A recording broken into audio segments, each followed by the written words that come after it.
It's another week in Puerto Rican news. Here's what you need to know. So the governor of Puerto Rico, Jennifer Gonzalez, always manages to outdo herself in her Machiavellian aims to push Puerto Ricans out of Puerto Rico.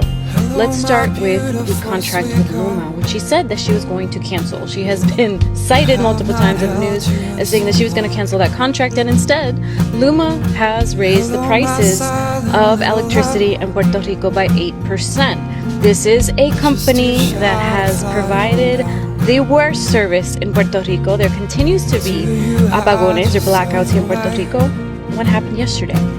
And this is not just affecting you in your house. This is affecting the traffic lights. This is affecting hospitals. This is affecting patients that really rely on this kind of service in order to live, in order to survive. And also in the news was the fact that the government should have a list of those patients, and yet they still do not have that list. Now here's the best part. In order to distract people from the fact that this is happening, Jennifer Gonzalez decided to run this stupid little ad, this pathetic little commercial that highlights a previous candidate for governor as having ties with the Venezuelan president.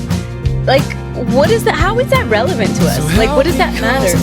Oh, of course, because she wants to suck up to you-know-who and bringing more military to Puerto Rico, which is going to have disastrous effects on the community, on the land, on the people. You know, we're just another colony to them that they use as a tool. They don't care about these communities. And so anyway, those of you who know.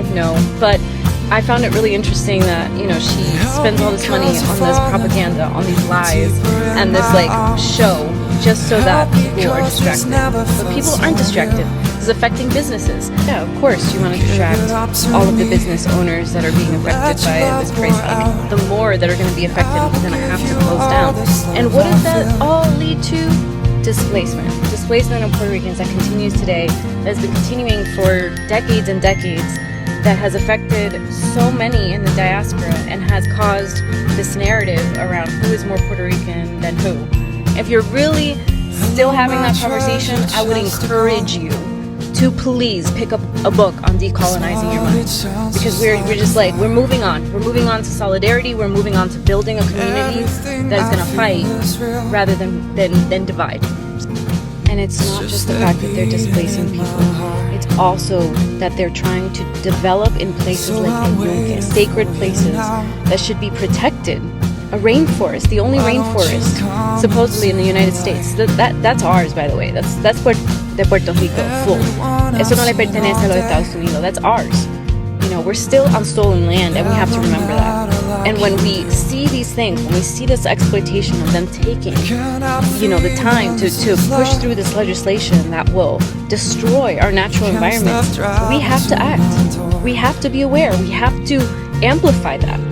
You know, and that reminds me of another thing that came out just right around the anniversary of Huracán Maria.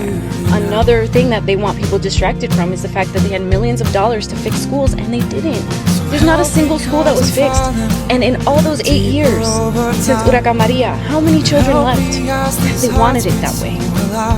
Also this week, a lot of people were out. Why is the country in such poverty? 47% poverty rate.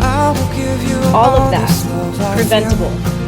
Leaders who have the tools, have the money, refuse to help the community. That's what they want to distract you from.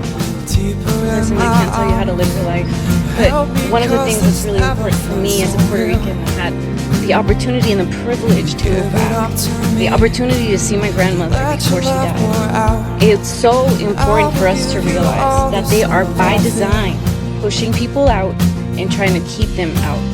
And so we have to be a part of a movement that not just educates. No. It's okay that we educate, that we use art, that we use, you know, big platforms. I get it. But there's more. There's more to be done to decolonize the mind, to look beyond this whole idea of U.S. citizen and, oh, Bad Bunny's American, he should be. It's more than that. It's about decolonizing every aspect of our lives. And that's going to involve something a little deeper.